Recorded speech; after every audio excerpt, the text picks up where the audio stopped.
اب اگلا ٹاپک شروع ہوتا ہے امجد حیدر آبادی۔ امجد حیدر آبادی 1886 میں بلدہ حیدرآباد میں پیدا ہوئے۔ ان کا اصل نام ابو الاعظم احمد حسین تھا۔ ان کے والد کا نام سید رحیم علی تھا جو بڑے نیک آدمی تھے اور خدا ترس انسان تھے۔ امجد حیدر آبادی ابھی بہت چھوٹے تھے کہ ان کا والد کا انتقال ہو گیا۔ امجد کو حیدرآباد کی مشہور اسلامی درسگاہ مدرسہ نظامیہ میں شریک کیا گیا۔ مدرسہ کی 2 حصوں میں تقسیم کے بعد نواب فضیلت جنگ اور مولوی انور اللہ کے زیر نگرانی امجد نے تحت شبلی گنج میں تعلیم جاری رکھی۔ مولوی صاحب کی وفات کے بعد ان کو مولانا نادر الدین اور نواب سناد الملک آقا سید علی شوستری جیسے عربی اور فارسی کے علماء تعلیم کے لیے مل گئے۔ امجد حیدر آبادی ایک ندی کے کنارے پر 4 محل کے قریب رہتے تھے۔ ایک دفعہ ندی میں سیلاب کا پانی اتنا بڑھ گیا کہ ان کے گھر کو لپیٹ میں لے لیا اور ان کی نظروں کے سامنے ان کی ماں، بیوی اور بچی موجوں کا شکار ہو گئی۔ اس تباہکن واقعے کو انہوں نے نہایت دردناک انداز سے اپنی نظم قیامت صغریٰ میں بیان کیا ہے۔ مادر کہیں اور میں کہیں بادیدہ پرنم، بی بی کہیں اور بیٹی کہیں توڑتی تھی دم، عالم میں نظر آتا تھا تاریکی کا علم، کیوں رات نہ ہو ڈوب گیا نیر اعظم، سب سامنے آنکھوں کے نہاں ہو گئے پیارے، وہ غم تھا کہ دن کو نظر آنے لگے تارے، کس جا سے میں ڈوبی ہوئی نعشوں کو لے آؤں، بیٹی کا پتہ کیا ہے کہاں بی بی کو پاؤں،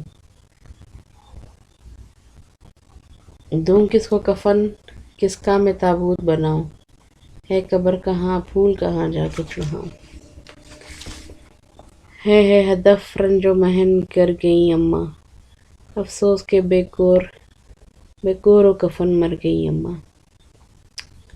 اس حادثے کے بعد بھی امجد نے مولانا نادر الدین سے درس لینے کا سلسلہ جاری رکھا۔ مولانا صاحب نے ان کی خوبیوں کو دیکھ کر اپنی بچی کا نکاح ان سے کر دیا۔ بیوی نے امجد کا ہر طرح سے خیال رکھا لیکن کچھ عرصے کے بعد ان کا انتقال ہو گیا۔ بیوی کی موت نے امجد کے دل سے دنیاوی محبت بالکل ختم کر دی اور ایک تاریک دنیا کی زندگی بسر کرنے لگے۔ امجد حیدرآبادی بحیثیت ربائی گو۔ اگلا ٹاپک ہے امجد حیدرآبادی بحیثیت ربائی گو۔ ربائی گو شعراء میں امجد حیدرآبادی کو ایک خاص مقام حاصل ہے۔ وہ فراق گورکھپوری، فانی بٹ، دیونی، جوش ملی آبادی، جگت موہن لال رواں، یگانہ چنگیزی، سیماب اکبر آبادی، عبدالباری عاصی، مولانا حامد حسن قادری اور اسلق النبوی کے ہم عصر شاعر ہیں۔ امجد حیدرآبادی اور فراق گورکھپوری دونوں کی رباعیوں میں درد کرب کا عنصر نمایاں ہے لیکن یہ درد کرب جدا جدا رنگ رکھتا ہے۔ امجد کی رباعی گوئی کے سلسلے میں پروفیسر عبدالقادر فرماتے ہیں، امجد کی رباعیاں در حقیقت ان کی حالات کا قابل قدر سرمایہ ہیں۔ پروفیسر وحید الدین سلیم کا خیال ہے، امجد کی ٹکر کا کوئی رباعی کہنے والا شاعر نہیں ہے۔ اقبال امجد کی رباعی کے متعلق یوں کہتے ہیں، ہر رباعی قابل داد ہے، ان کے پڑھنے سے روحانی مسرت ہوتی ہے۔ گرامی اپنی رباعی میں کہتے ہیں، امجد بربائی است فرد امجد، امجد بربائی است فرد امجد، کلک امجد کلید گج سرمد، گفتم کہ بود جواب سرمد امروز، روح سرمد بگفت امجد امجد۔ درد کے بعد امجد نے تصوف کو اپنی فکر کا محور بنایا۔ امجد اور فارسی کے رباعی گو صوفی شاعر سرمد میں بہت مناسبت ہے۔ امجد کی صناعی میں سادگی کے ساتھ نہایت پرکاری موجود ہے۔ رباعی کی خوبی کا معیار یہ ہے کہ اس میں ایک مضمون باندھا جائے اور پہلے مصرعے میں جو خیال روشناس کرایا جائے اس کو باقی 2 مصرعوں میں بڑھا کر چوتھے مصرعے میں منتہا تک پہنچایا جائے۔ اس اعتبار سے ڈرامائی روزو رباعی کا اصل موجود ہے۔ امجد کی تمام رباعیوں میں حد درجے کی ڈرامائیت پوشیدہ ہوتی ہے۔ ان کا آخری مصرع ایسا برجستہ اور ایسا پرزور ہوتا ہے کہ اس کی وجہ سے پوری ربائی میں ایک متحرک روح پیدا ہو جاتی ہے۔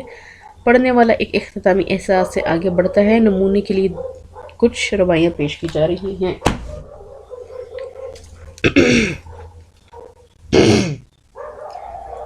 اس سینہ میں کائنات رکھ لی میں نے، کیا ذکر صفات ذات رکھ لی میں نے۔ ظالم سہی، جاہل سہی، نادان سہی، سب کچھ سہی تیری بات رکھ لی میں نے۔ نمبر 2، جی اس کا بھی بر آیا رلا کر مجھ کو، ٹھنڈا نہ رہا خود بھی جلا کر مجھ کو۔ خود مل گیا خاک میں ملا کر مجھ کو، کیا فتح ہوئی شکست پا کر مجھ کو۔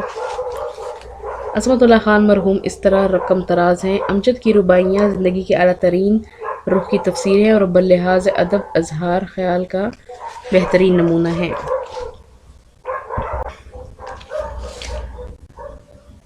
امجد کی رباعیوں کے بارے میں مولانا عبدالقدیر صدیقی کہتے ہیں، ہر رباعی سے ایک کیفیت پیدا ہوتی ہے اور ہر عنوان سے حیرت۔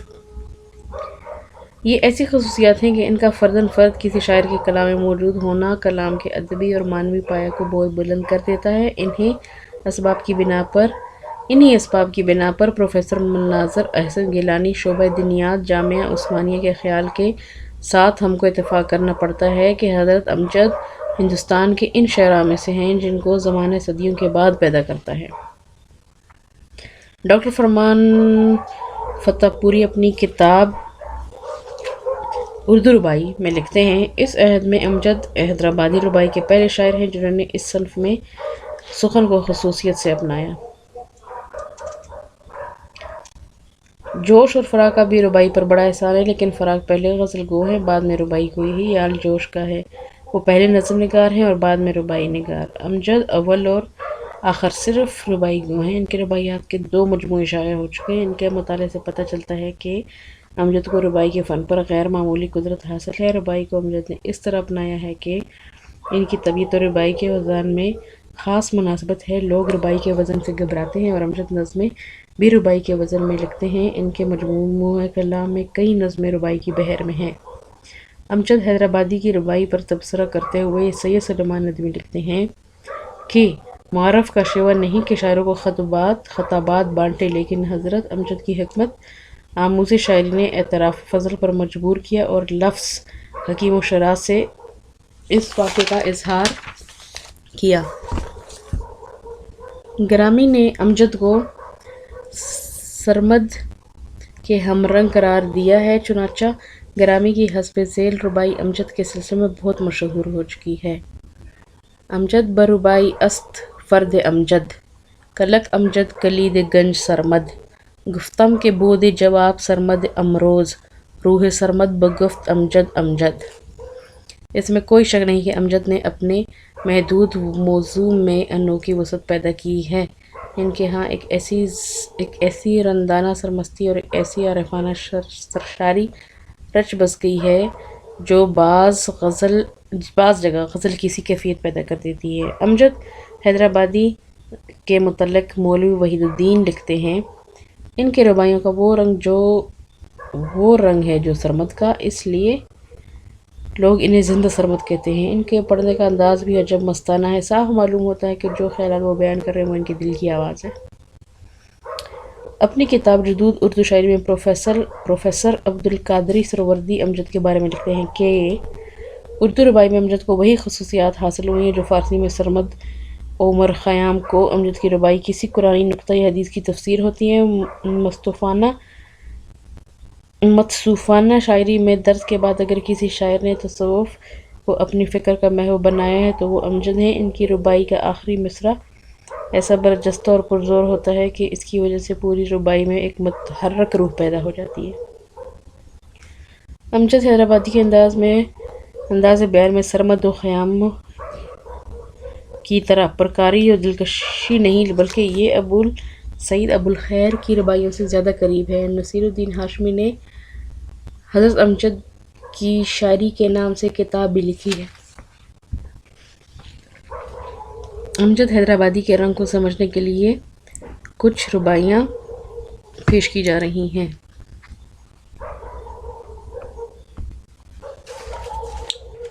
ہر ذرہ یہ فضل کبریا ہوتا ہے، ایک چشم زدن میں کیا سے کیا ہوتا ہے، عزام دہن زبان سے یہ کہتے ہیں، وہ چاہے تو پھر بھی خدا ہوتا ہے۔ نمبر 2، لے لے کر خدا کا نام چلاتے ہیں، پھر بھی اثر دعا نہیں پاتے ہیں، کھاتے ہیں حرام لقمہ پڑھتے ہیں نماز، کرتے نہیں پرہیز دوا کھاتے ہیں۔ نمبر 3، سانچے میں اجل کے ہر گھڑی ڈھلتی ہے، ہر وقت یہ شمع زندگی جلتی ہے، آتی جاتی ہے سانس اندر باہر، یا عمر کے خلق میں چھری چلتی ہے۔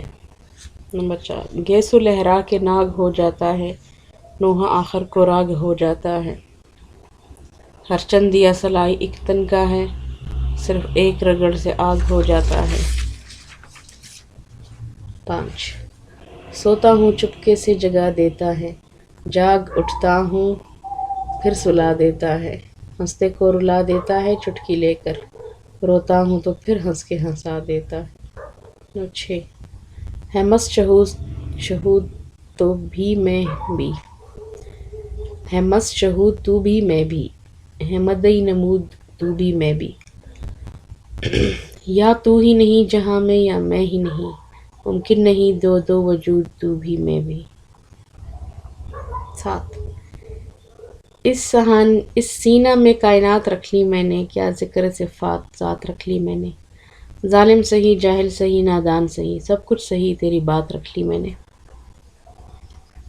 انسان سمجھتا ہے کہ میں بھی کچھ ہوں، دادان سمجھتا ہے کہ میں بھی کچھ ہوں، لا حول ولا قوت الا باللہ، شیطان سمجھتا ہے کہ میں بھی کچھ ہوں۔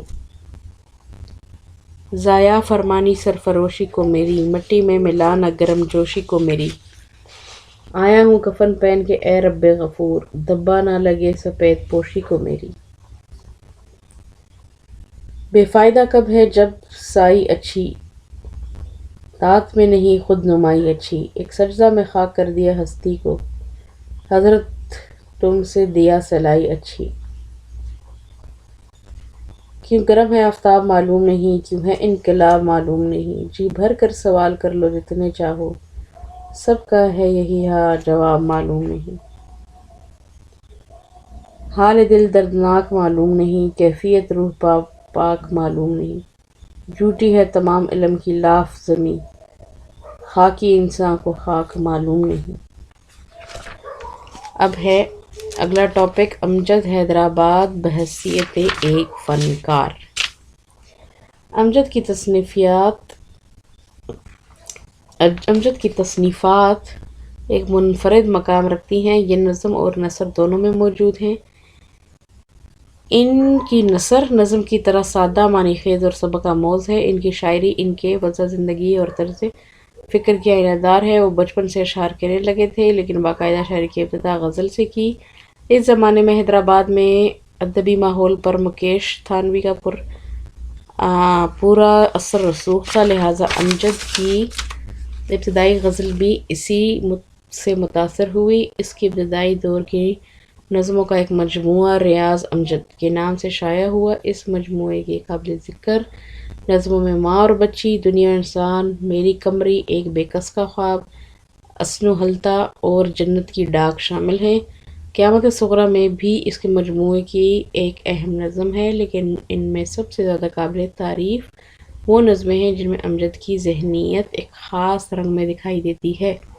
اس وقت تک امجد کو اپنی مخصوص صنف شعراء اور انداز اظہار میں کوئی خصوصیت حاصل نہیں تھی، لیکن اس کے باوجود اس مجموعے کی چند نظموں سے شاعر کی آئندہ عظمت کا پتہ چل سکتا ہے۔ اس طرح نظموں میں آجا، عشق کا جنازہ، دعائے یتیم، فرحات مجنوں اخلاقی اور صوفیانہ خیالات کے ساتھ ساتھ شعریت کے اعتبار سے بھی اونچا مقام رکھتی ہیں۔ مثال کے طور پر دعائے یتیم میں ایک کمسن لڑکی اپنے والدین کی یاد میں اللہ تعالیٰ سے اس طرح دعا گو ہے: دونوں جہاں کے مالک ہے لطف عام تیرا، تسکین وہ جہاں ہے مشکل میں نام تیرا، فضل و کرم جہاں پر ہے صبح و شام تیرا، بچھڑوں سے بھی ملانا یا رب ہے کام تیرا، ماں باپ سے ملا دے او آسمان والے، اپنا وسیلہ یا رب گردانتی ہوں تجھ کو، حاجت روائے عالم میں جانتی ہوں تجھ کو، ہوں بے شعور لیکن پہچانتی ہوں تجھ کو، ماں باپ سے زیادہ میں مانتی ہوں تجھ کو، ماں باپ سے ملا دے او آسمان والے۔ ماتم میں ہمدموں کے دم اپنا توڑتی ہوں، دنیا نے مجھ کو چھوڑا میں اس کو چھوڑتی ہوں، باب کرم پہ تیرے سر اپنا پھوڑتی ہوں، منت سے تیرے آگے اب ہاتھ جوڑتی ہوں، ماں باپ سے ملا دے او آسمان والے۔ امجد نے عربی، فارسی اور ہندی کی بعض غزلوں اور نظموں کی انہوں نے جو تضمینیں کی ہیں وہ بجائے خود بہترین نظموں کے برابر ہیں، اور اس کی تضمینیں اردو اور فارسی کی بہترین تضمینوں کے پائے کی ہیں، لیکن ان کا حقیقی کارنامہ ان کی رباعیاں ہیں، جن کی وجہ سے انہیں اردو شاعری میں ایک خاص مقام حاصل ہوا۔ وقت کے ساتھ ساتھ ان کی بصیرت بڑھتی گئی اور وہ تصوف کی طرف زیادہ مائل ہوتے گئے۔ امجد تصوف اور زندگی کو لازم و ملزوم سمجھتے تھے، ان کی طبیعت شروع ہی سے حکیمانہ سوچ بچار کی طرف مائل تھی، اس لیے ان کی چھوٹی چھوٹی نظمیں بھی بڑی بڑی نظموں کے ہم پلہ دکھائی دیتی ہیں۔ ریاض امجد کا ایک قطعہ نیچے دیا جا رہا ہے۔ کسی اندھے کی بی بی ژت روح تھی، کسی اندھے کی بی بی ژت روح تھی، کہا ایک دوست نے ایک دن یہ اس سے، تیری بی بی تو ہے ڈائن سے بدتر، کہا کوئی میری آنکھوں سے دیکھیے۔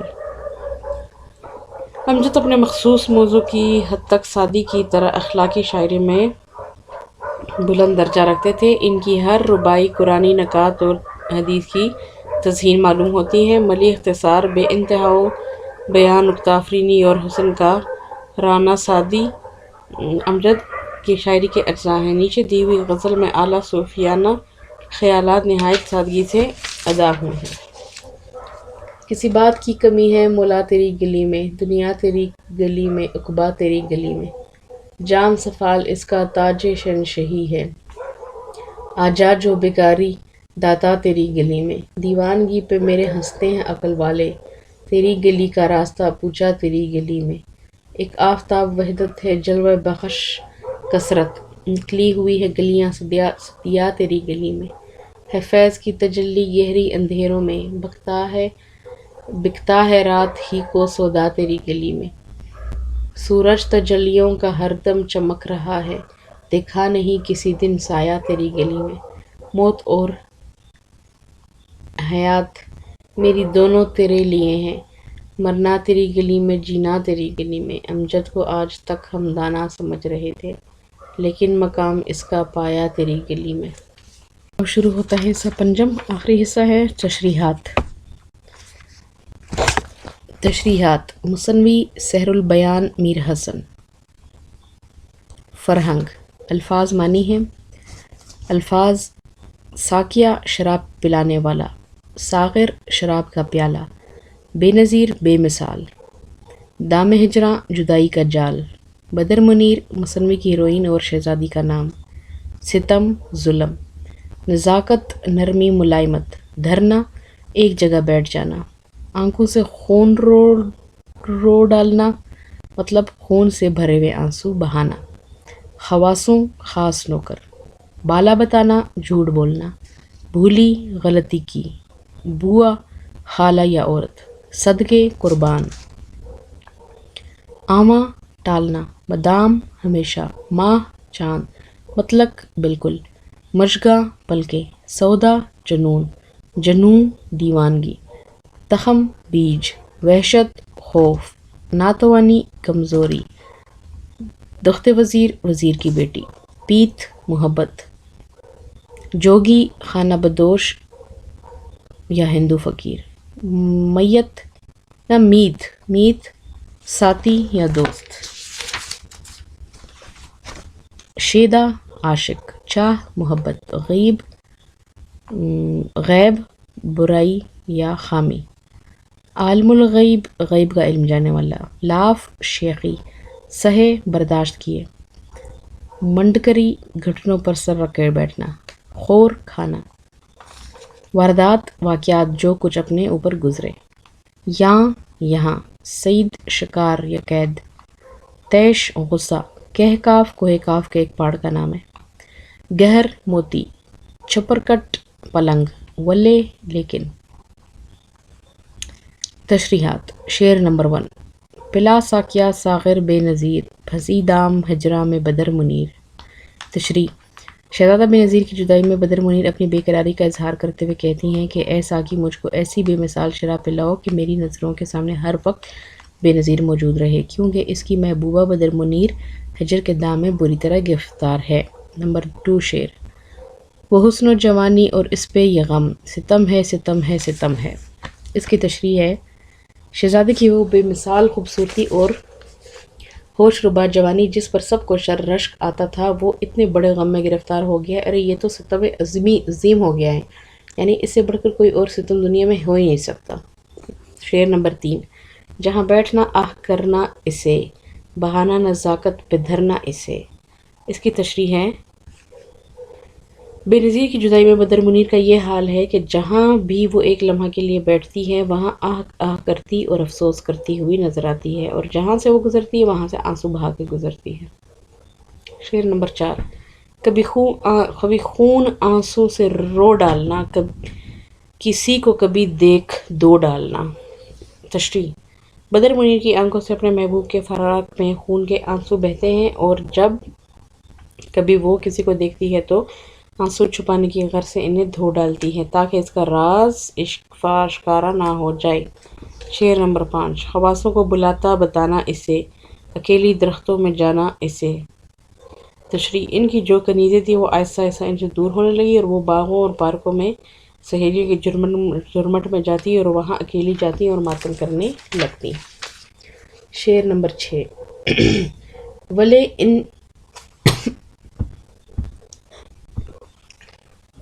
ولے ان درختوں میں جس میں وہ ماہ، سر شام چھپ چھپ کے کرتا نگاہ۔ تشریح۔ وہ ہر اس درخت کے پاس جا کر پرانی یادوں کو تازہ کرتی جن میں شہزادہ بے نظیر چھپ چھپ کر اس کے دیدار کے لیے آتا تھا، یعنی بے نظیر چاند بن کر درختوں کے اوٹ سے بدر منیر سے چوری چپ کے ملاقات کرتی۔ نمبر 7، سو یہ بھی پہر دن سے آواں مدام، اسی چھاؤں میں بیٹھ کر کرتی تھی شام۔ تشریح۔ روزانہ دوپہر کے وقت وہ اسی درخت کے چھاؤں میں بیٹھ کر آنسو بہاتی تھی، جس سے درخت کے گھنے سائے میں وہ دونوں راز و نیاز کی باتیں کرتے تھے۔ شعر نمبر 8، گیا اس طرح جب مہینہ گزر، کہ وہ ماہ مطلق نہ آیا نظر۔ اس کی تشریح ہے، اس جدائی میں ایک مہینہ گزر گیا اور وہ چاند جیسا خوبصورت محبوب بالکل نظر نہ آیا، یعنی عاشق پورے مہینے میں معشوق سے بالکل ملاقات نہ کر سکا۔ شعر نمبر 9، اور اس کا ادھر رنگ گھٹنے لگا، جگر خون ہو مژگاں پہ بٹنے لگا۔ تشریح۔ ادھر محبوب کی حالت یہ تھی کہ اس کا رنگ آہستہ آہستہ زرد ہونے لگا، کیونکہ اس کی جدائی میں اس کے جگر کا خون ہو چکا تھا، جب وہ دن رات روتی تو وہ خون آنسو بن کر اس کی پلکوں پر آ جاتا۔ شعر نمبر 10، لگی رہنے تب جاں بے تاب میں، لگا فرق آنے خور و خواب میں۔ شعر کی تشریح ہے،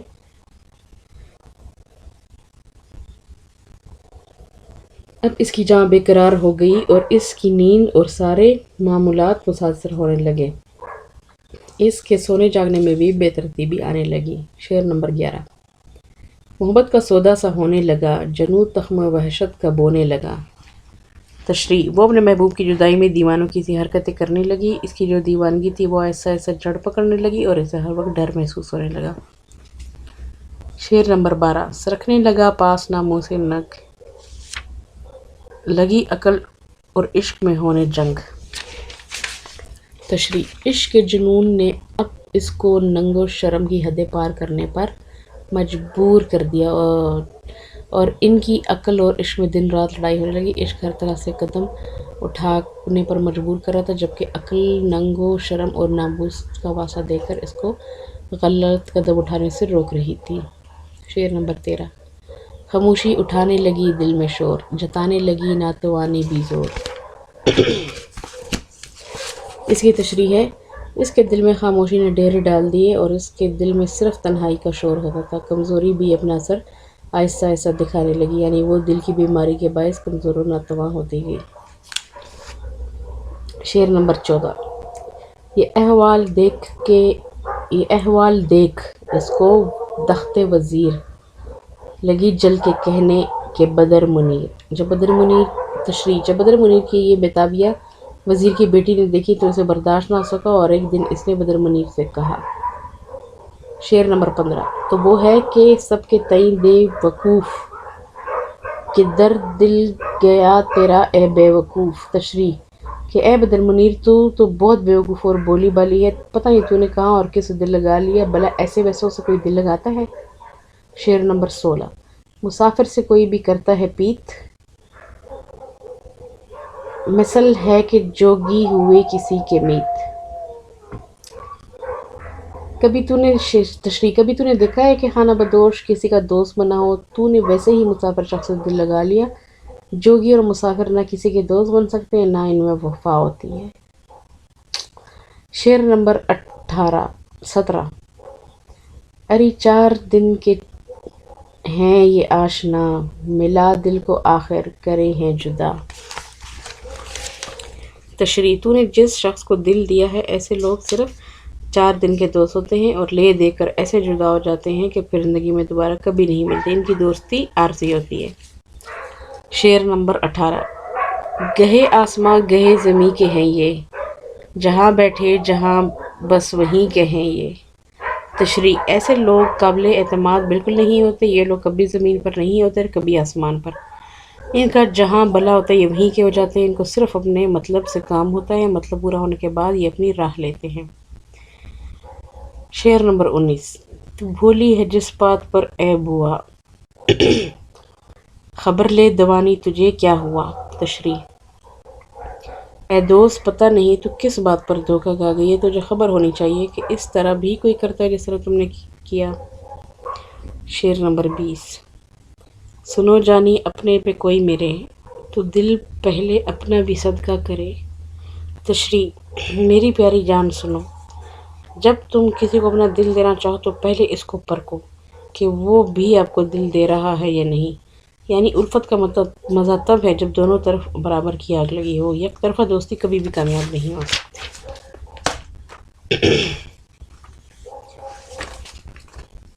شعر نمبر 21.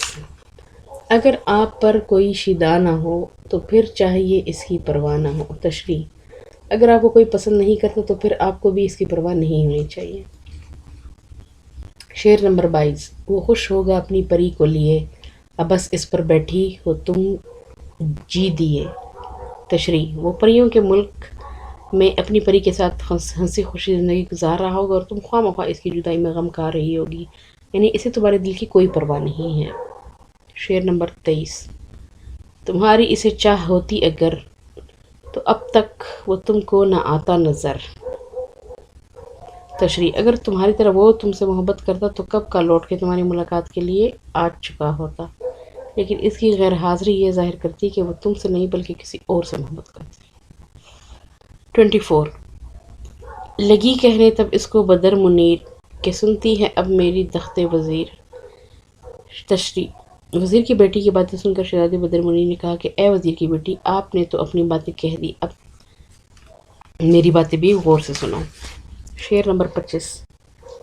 کسی کی بدی تو نہ کر عیب ہے کہ اس کا خدا عالم الغیب ہے. تشریح کسی کی غیر موجودگی میں کسی کی برائیاں بیان کرنا بہت بڑا گناہ ہے کیونکہ اصل حقیقت کا علم تو صرف اللہ کو ہے. کسی کی غیبت نہیں کرنی چاہیے. شعر نمبر 26. وہ اپنے دلوں سے تو ہے نیک ذات ہوئی اس پہ کیا جانے واردات.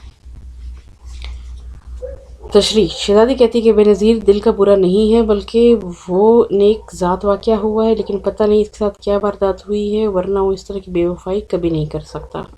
27.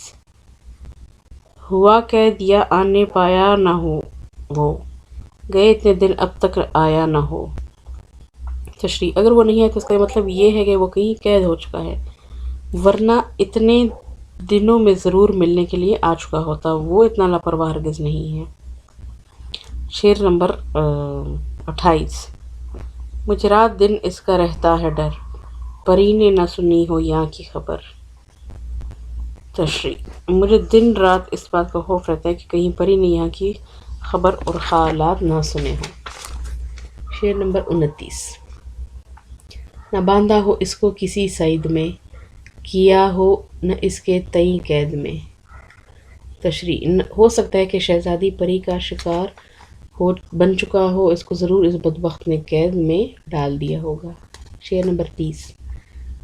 پری نے کہا تیش خالاف میں، دیا ہو نہ پھینک اس کو کوہ کاف میں۔ تشریح، یہ بھی ہو سکتا ہے کہ اس نے پری کی بات نہ مانی ہو اور پری نے بہت زیادہ غصے میں آ کر اس کو کوہ کاف میں پھینک دیا ہو۔ شعر نمبر 31۔ پرستاں سے بھی نہ نکالا نہ ہو، کسی دیو کے منہ میں ڈالا نہ ہو۔ تشریح، پریوں اور چراغ کا کوئی بھروسہ نہیں، کہیں ایسا نہ ہو کہ اس کو پرستان سے بھی نکال دیا ہو اور کسی دیو کے حوالے کر دیا گیا ہو۔ شعر نمبر 32۔ نہ ملنے کے دکھ اس کے سبب میں سہے، بھلا اپنی جی سے وہ جیتا رہے۔ تشریح، میں نے شہزادی کے غم اس وجہ سے برداشت کی کہ وہ زندہ ہے، میں نے اس کی زندگی میں دعائیں مانگی اور خود دکھی رہی ہوں تاکہ وہ زندہ سلامت مجھ سے ملنے کے لیے آ جائے۔ شعر نمبر 33۔ یہ کہہ حال دل اپنا رونے لگی، گہر آنسوؤں کے پرونے لگی۔ تشریح، شہزادی بدر منیر نے وزیر کی بیٹی کو جب یہ باتیں بتائیں تو اسے باختیار رونا آیا اور اس کے آنسو کے جو قیمتی موتی کی مانند تھے اس کی آنسو سے جاری ہو گئے۔ شعر نمبر 34۔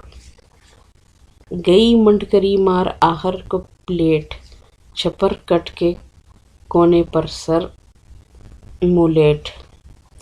تشریح، وہ گھٹنوں پر رکھ کر بلاخر تھک کر کے لیٹ گئی اور چارپائی کو کونے سے سر اور منہ چھپا کر سسکیاں بھر بھر کر رونے لگی۔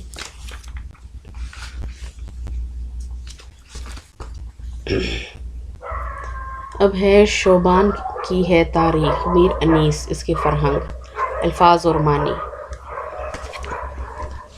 شعبان 8واں اسلامی مہینہ، سوئم تیسری، روز ولادت پیدائش کا دن، دہم 10واں، ماذ اعضا محرم ماتم کا مہینہ، تحصیل سعادت خوش نصیبی کا حصول، عمل خیر نیکی کا کام، مداح تعریف کرنے والا، ناجی جنتی، صلاح بدلہ یا انعام، بہشت جنت، مقبول قبول، گہنا گناہ، عفو معاف کرنا، امید بر آئی آرزو پوری ہوئی، متیں مضبوط پروکار، عرض مدینہ مدینہ کی زمین، پشتی مضبوطی، نازاں فخر کرنا، مذکورہ جس کا ذکر کیا گیا ہو، حرمت تقدس، بیت المقدس فلسطین کا دارالحکومت یعنی کہ پہلا قبلہ، چشم رمزم حرم شریف کا ایک چشمہ، سنگ حرم بیت اللہ کا پتھر، کوہ صفا صفا کی پہاڑی، فردی صفات یا رجسٹر، یثرب و بطحا مدینہ و مکہ، ماہ دہفتہ 14ویں کا چاند،